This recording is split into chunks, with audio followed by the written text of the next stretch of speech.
কিয় কৈছিলা নাজানো এইবাৰ জন্মদিনত ক'ত থাকিম।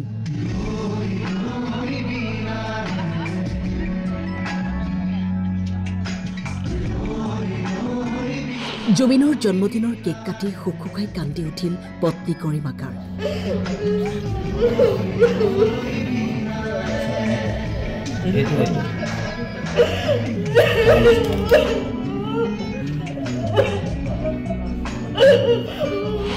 নৱেম্বৰ জুবিনবিহীন জন্মদিন।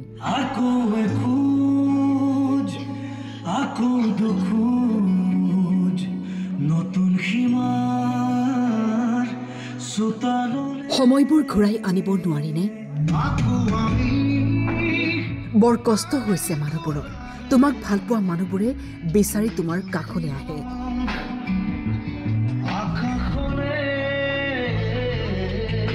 নিশা সমাধি ক্ষেত্ৰত অনুৰাগীয়ে তোমাৰ জন্মদিনৰ কেক কাটি পালন কৰিছে বিশেষ দিনটো।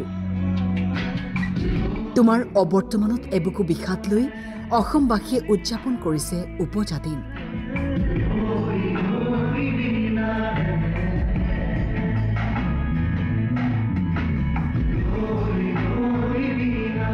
ইমানেই যদি জানিছিলা কথাবোৰ কিয় নকলা? মৃত্যুকো জয় কৰি মই সাগৰ তলিৰ পৰা ঘূৰি আহিম। তোমাক জন্মদিনৰ শুভেচ্ছা জনাই ছ'চিয়েল মিডিয়া ভৰি পৰিছে। এগৰাকী অনুৰাগীয়ে লিখিছে মন চুই যোৱা এটি কথা।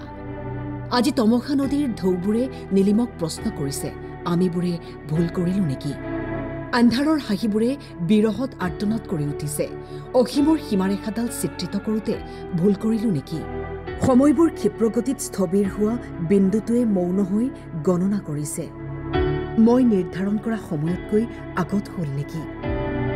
হিয়াৰ আমঠুলৈ আন এগৰাকীয়ে লিখিছে, দাদা তুমি য'তেই আছা কুশলে থাকিবা আৰু বিশ্বাসী মানুহৰ সংগত থাকিবা।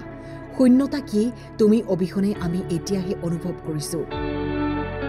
আন এগৰাকীয়ে লিখিছে, মন যায় আজি তোমাক শেষ ঠিকনাৰ পৰা ঘূৰাই আনি তোমাৰ 53তম জন্মদিন পালন কৰাৰ।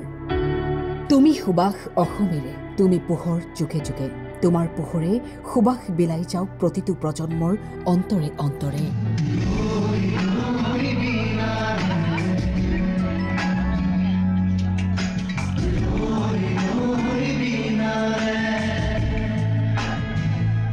News desk, time 8।